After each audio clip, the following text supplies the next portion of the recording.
पहला क्वेश्चन हमारा दिया गया है, निम्न में वर्तनी की दृष्टि से शुद्ध शब्द है। देखिए हमें दोस्तों बताना है कौन सा शब्द शुद्ध है। ऑप्शन देख लेते हैं। ऑप्शन ए पूज्य, ऑप्शन बी परीक्षण, ऑप्शन सी प्राण, ऑप्शन डी परीक्षा। तो देखिए हम दोस्तों ऑप्शन ए से स्टार्ट करते हैं। तो जो हमारा पूज्य है ये गलत लिखा है। हमारा पूज्य कुछ यूँ लिखा जाता है, ये हमारा पूज्य होता है। परीक्षण, देखिए ऑप्शन बी परीक्षण, ये हमारा परीक्षण लिखा जाता है। प्राण, देखिए ऑप्शन सी, ये प्राण हो गया। और जो परीक्षा है हमारा दोस्तों ये ऐसे ही लिखा जाता है, बिल्कुल करेक्ट है, इसलिए ऑप्शन डी हमारा राइट आंसर होगा। Option D is right answer. चलिए नेक्स्ट क्वेश्चन की ओर बढ़ते हैं। देखिए क्वेश्चन नंबर 2 है, निम्न में वर्तनी की दृष्टि से अशुद्ध शब्द है। देखिए दोस्तों पहले वाले क्वेश्चन में हमने शुद्ध शब्द बताया था और जबकि सेकंड क्वेश्चन में हमें अशुद्ध शब्द बताना है। तो देखते हैं कि क्या हो सकता है ऑप्शन, चलिए देखते हैं। ऑप्शन नंबर ए प्रादेशिक, ऑप्शन बी माधुर्य, ऑप्शन सी व्याप्त, ऑप्शन डी प्रमाणिक।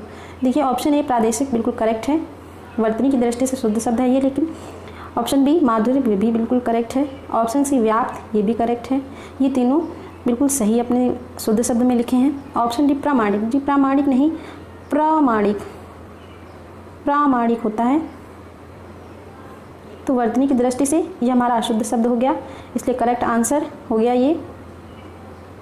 देखिए ये हमारे शुद्ध शब्द थे, ये शुद्ध थे और हमें अशुद्ध शब्द बताना था। तो प्रामाणिक हमारा करेक्ट आंसर हो गया, प्रामाणिक is right answer, option number D. चलिए नेक्स्ट क्वेश्चन की ओर बढ़ते हैं अपने। क्वेश्चन नंबर 3, निम्न में अधिकरण कारक का परसर्ग कौन सा है। देखिए हमें अधिकरण कारक का परसर्ग बताना है। पहले तो हम देख लेते हैं कारक। कारक हमारे 8 प्रकार के होते हैं, कर्ता, कर्म, करण, संप्रदान, अपादान, संबंध, अधिकरण, संबोधन। ये हमारे 8 कारक हो गए हैं, जिनमें से हमें अधिकरण कारक के बारे में पूछा गया है। अधिकरण कारक हम देख लेते हैं। अधिकरण कारक का अर्थ होता है आधार। तो दोस्तों ये देखिए ये समय बताने में भी अधिकरण कारक होता है। अधिकरण कारक के भी 3 तरह के होते हैं, स्थानीय अधिकरण, कालाधिकरण और भावाधिकरण। ये देखिए ये हमारा अधिकरण कारक होता है और इसका परसर्ग में और पर होता है। देखिए ऑप्शन ए पर, ऑप्शन बी ने, ऑप्शन सी को, ऑप्शन डी से। तो यहाँ देखिए जैसा कि मैंने बताया अधिकरण कारक में परसर्ग में और पर होता है, में और पर होता है। तो यहाँ एक ही ऑप्शन में पर दिया है। देखिए क्वेश्चन 3 में ऑप्शन ए है जो पर दिया है, ये हमारा करेक्ट आंसर है। Option A is right answer. तो बढ़ते हैं नेक्स्ट क्वेश्चन की ओर। देखिए दोस्तों क्वेश्चन नंबर 4 क्या है हमारा क्वेश्चन नंबर 4, निम्न में पुल्लिंग शब्द कौन सा है। देखिए हमें पुल्लिंग शब्द के बारे में बताना है। ऑप्शन देख लेते हैं। ए क्षमा, बी घटना, सी क्षेत्र, डी रीति। तो ऑप्शन ए से शुरू करते हैं। देखिए थोड़ी सी आसान सी इसको पहचानने के लिए है कि हम एक बार शब्द को आप आपसी लैंग्वेज में बोल कर देख लें कि वो आखिरकार कैसा अर्थ दे रहे हैं, तो भी हमें पता चल जाता है कि वो पुल्लिंग है कि स्त्रीलिंग है कि कौन से शब्द हैं। देखिए हम क्षमा का देखते हैं, तो क्षमा हमेशा मांगी जाती है या दी जाती है, तो ये स्त्रीलिंग शब्द हो गया। ऑप्शन बी देखते हैं, घटना घटती है या घटना हो जाती है, तो ये भी स्त्रीलिंग हो गया, इसलिए ये दोनों आंसर तो कैंसिल हो गए, नहीं होंगे। देखिए और ऑप्शन नंबर सी हमारा क्षेत्र, क्षेत्र होता है, क्षेत्र एरिया हमारा जो होता है और रीति मनाई जाती हैं, तो ऑप्शन सी राइट आंसर हो गया। क्षेत्र हमारा होता है, एक ये पुल्लिंग शब्द है क्षेत्र, इसलिए option C is right answer. बढ़ते हैं नेक्स्ट क्वेश्चन की ओर। क्वेश्चन नंबर 5, निम्न में स्त्रीलिंग शब्द कौन सा है। देखिए पहले हमने क्वेश्चन नंबर 4 में पुल्लिंग बताया था, क्वेश्चन नंबर 5 में स्त्रीलिंग शब्द पूछा है। तो हम वैसे ही इनको भी चला के देखते हैं कि शब्दों के प्रयोग देखिए कैसा है, इसका अर्थ निकलता है। जो भी हमारे ये 4 ऑप्शन दिए हैं उसी आधार पर हमें बहुत ही जल्दी आंसर पता चल जाएगा। ऑप्शन ए दुख, ऑप्शन बी गरिमा, ऑप्शन सी लेख, ऑप्शन डी स्पर्श। देखिए ऑप्शन ए दुख प्रकट किया जाता है, तो ये हमारा स्त्रीलिंग नहीं है, पुल्लिंग है, इसलिए हमारा ऑप्शन ए जो है रॉन्ग हो गया।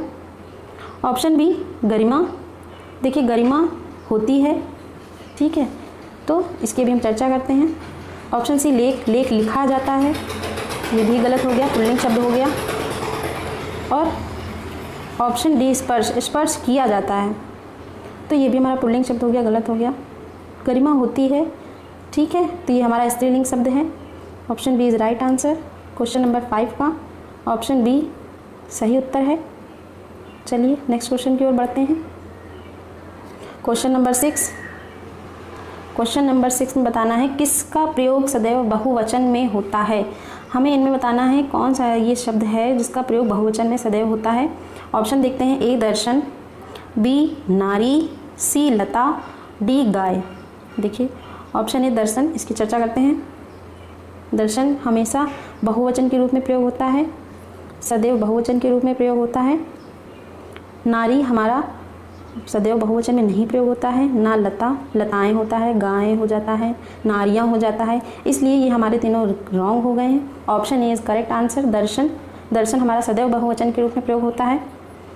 तो देखिए दोस्तों, बढ़ते हैं नेक्स्ट क्वेश्चन की ओर। Question number 7। क्वेश्चन नंबर 7 में पूछा गया है निम्न में भूतकाल का उदाहरण है। तो हमें बताना है भूतकाल का उदाहरण।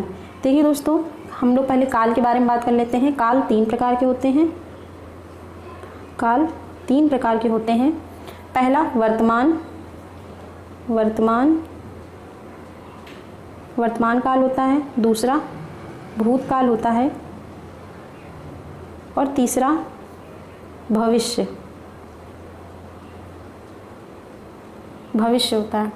ये 3 हमारे काल होते हैं। वर्तमान हमारे 5 प्रकार के होते हैं, भूत हमारे 6 प्रकार के होते हैं, भूतकाल, भविष्यकाल हमारे 3 प्रकार के होते हैं। तो हमें यहाँ भूतकाल का उदाहरण बताना है। देखिए ऑप्शन है। ए मैं जाता हूँ, बी राम घर गया था, सी वह आ रहा है, डी वह पुस्तक पढ़ेगा। देखिए जैसा कि आप जानते हैं भूतकाल यानी कि जो हमारा पास्ट में जो गुजर गया हो वो भूतकाल होता है। मैं जाता हूँ, ऑप्शन ए जो देखेंगे तो इसका मतलब अभी ये काम चल रहा है, तो ये हमारा भूतकाल नहीं हो पाया कि ये काम अभी भी जारी है, इसलिए नहीं, तो ये गलत आंसर हो गया। ऑप्शन बी राम घर गया था, इसके लिए भी हम देखते हैं, यानी कि राम घर जा चुका है या पहले ही ये काम हो चुका है। राम घर गया था यानी कि ये काम भूतकाल में हुआ है। वह आ रहा है, ये यानी कि ये भी हमारा वर्तमान में है कि वो आ रहा है, अभी ये काम भूतकाल में नहीं हुआ है। ऑप्शन डी वह पुस्तक पढ़ेगा, ये हमारा भविष्य का, वह पढ़ेगा पुस्तक, उसका कोई निश्चित नहीं है। तो देखिए दोस्तों, आप समझ ही गए होंगे कि कौन सा इसका करेक्ट आंसर है। Option D is right answer. Ram घर गया था, ये काम हमारा भूतकाल में हुआ है यानी कि पास्ट में। बढ़ते हैं नेक्स्ट क्वेश्चन की ओर। Question number 8। क्वेश्चन नंबर 8 में बताना है निम्न में भाववाच्य है।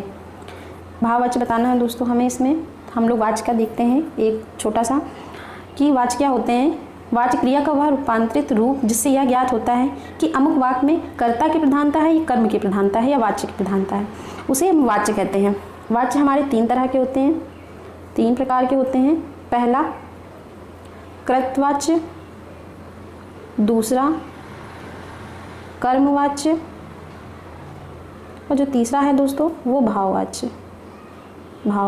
देखिए हमसे भाववाच्य ही पूछा गया है। देखिए भाववाच्य में ना तो कर्ता की प्रधानता होती है ना ही कर्म की प्रधानता होती है। भाववाच्य में भाव की प्रधानता होती है। भाववाच्य हमेशा अकर्मक क्रिया से बनता है।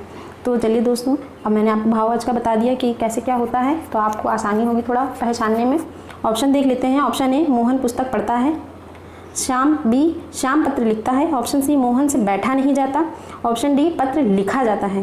तो देखिए 4 ऑप्शन में हमारा जो ऑप्शन नंबर सी है, ऑप्शन सी है, ये हमारा करेक्ट आंसर है। ये हमारा भाववाच्य का आंसर है, करेक्ट है। और इसी के साथ बढ़ते हैं नेक्स्ट क्वेश्चन की ओर।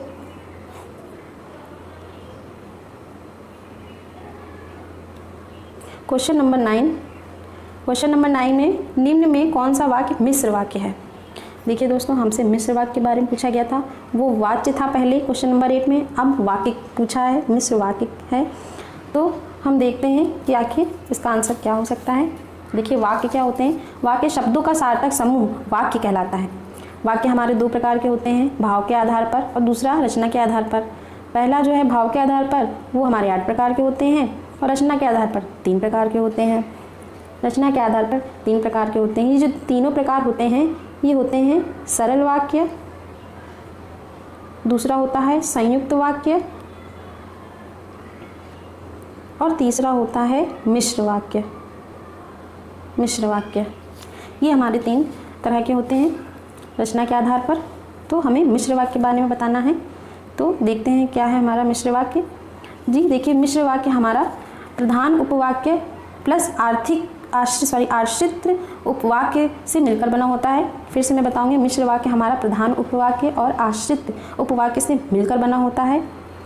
तो देखिए क्या है, ए विद्वान सब जगह पूजा जाता है। ऑप्शन बी अच्छा लड़का माता पिता की आज्ञा मानता है। ऑप्शन सी वह पुस्तक राम की थी। ऑप्शन डी जब सवेरा हुआ तब हम लोग बाहर गए। तो देखिए इसका राइट आंसर जो है मैं आप लोगों को बताऊं कि इसका right answer option number D है, जब सवेरा हुआ तब हम लोग बाहर गए। ये हमारा करेक्ट आंसर है। इसी के देखिए आगे हम लोग बढ़ते हैं नेक्स्ट क्वेश्चन की ओर। Question number 10। क्वेश्चन नंबर 10 में पूछा गया है मैंने विद्यालय जाना है, वाक्य में अशुद्ध अंश है, ये हमको बताना है। इस वाक्य में कौन सा शब्द अशुद्ध है? ऑप्शन है मैंने, ऑप्शन बी विद्यालय, ऑप्शन सी जाना, ऑप्शन डी है। तो आप लोगों को भी दोस्तों पढ़ने में पता चल रहा होगा, मैंने विद्यालय जाना है में अशुद्ध शब्द आपको भी पता चल रहा होगा क्या है। इसका राइट आंसर है ए मैंने। यहाँ होना चाहिए मुझे विद्यालय जाना है, तो मैंने is right answer, option A question number 10 का। चलिए नेक्स्ट क्वेश्चन की ओर बढ़ते हैं। क्वेश्चन नंबर 11 देखते हैं क्या है। क्वेश्चन नंबर 11 प्रश्न चिन्ह कौन सा है? देखिए हमें बताना है कि इनमें से कौन सा प्रश्न चिन्ह है। तो पहला देखते हैं, ठीक है, ये जो है हमारा पूर्ण विराम है दोस्तों। ऑप्शन नंबर ए हमारा पूर्ण विराम है। ऑप्शन बी हमारा जो चिन्ह बना है ये प्रश्नवाचक है, ये प्रश्न चिन्ह है, ठीक है। ऑप्शन सी है ये विस्मयादि बोधक के लिए है, विस्मयादि बोधक का चिन्ह है। और ऑप्शन जो डी है वो अर्धविराम का है। ये हो गए दोस्तों हमारे चारों ऑप्शन, मैंने डिफाइन किया आपको, तो आप भी पहचानने में आसान हो गया कि हमारा राइट आंसर क्या है। प्रश्न चिन्ह पूछा था तो प्रश्न चिन्ह हमारा ऑप्शन नंबर बी है, option B is right answer. Next question की ओर बढ़ते हैं। Question number 12। क्वेश्चन नंबर 12 में देखिए दिया है आसमान फट जाना मुहावरे का सही अर्थ है। दोस्तों हमें यहाँ बताना है इस मुहावरे का सही अर्थ क्या है। तो ऑप्शन देख लेते हैं। असंभव, नंबर ए असंभव काम होना, नंबर बी बहुत शोर होना, नंबर सी चुगली करना, नंबर डी अचानक आफत पड़ जाना। तो आसमान फट जाना का सही अर्थ है ऑप्शन नंबर डी हमारा अचानक आफत पड़ जाना। तो ये हमारा क्वेश्चन नंबर 12 का option number D correct answer है। इसी क्वेश्चन नंबर 13 देखते हैं। स्वावलंबी होने के लिए सही मुहावरा है। ऑप्शन देखते हैं। ऑप्शन ए पौ बारह होना, ऑप्शन बी पानी फेर देना, ऑप्शन सी पैरों पर खड़ा होना, ऑप्शन डी फूक फूक कर पैर रखना। तो इसका जो राइट आंसर होगा दोस्तों हमारा ऑप्शन नंबर सी होगा, पैरों पर खड़ा होना। स्वावलंबी होना मतलब पैरों पर खड़ा होना। ऑप्शन सी हमारा राइट आंसर है। चलिए नेक्स्ट क्वेश्चन की ओर बढ़ते हैं। क्वेश्चन नंबर 14 देखिए दिया है बोए पेड़ बबूल के आम कहाँ से होए। लोकोक्ति का सही अर्थ है। देखिए क्या दिया है, बोए पेड़ बबूल के आम कहाँ से होए। ऑप्शन देखते हैं। ऑप्शन ए कर्म के अनुसार फल नहीं मिलता, ऑप्शन बी जैसा कर्म करोगे वैसा फल मिलेगा, ऑप्शन सी कर्म और फल का कोई संबंध नहीं, ऑप्शन डी कर्म करो फल की इच्छा मत करो। तो आपने ये बहुत ही लोकोक्ति आम भाषा में सुनी ही भी होगी, बोए पेड़ बबूल के आम कहाँ से होए। तो इसका आपको भी सही आंसर पता होगा क्या होगा। क्वेश्चन नंबर 14 का राइट आंसर है ऑप्शन नंबर बी, जैसा कर्म करोगे वैसा फल मिलेगा। क्वेश्चन नंबर 14 का right answer option number B.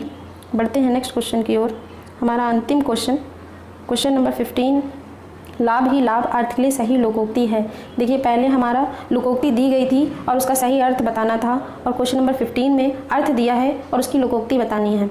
देखते हैं ऑप्शन क्या है। ऑप्शन ए पाँचों उंगलियां घी में, ऑप्शन बी पाँचों उंगलियां बराबर नहीं होती, ऑप्शन सी नेकी कर और कुएं में डाल, ऑप्शन डी नेकी और पूछ पूछ। देखिए लाभ ही लाभ का राइट आंसर है हमारा ऑप्शन नंबर ए, पाँचों उंगलियां घी में, यानी लाभ ही लाभ। तो देखिए इसी के साथ हमारा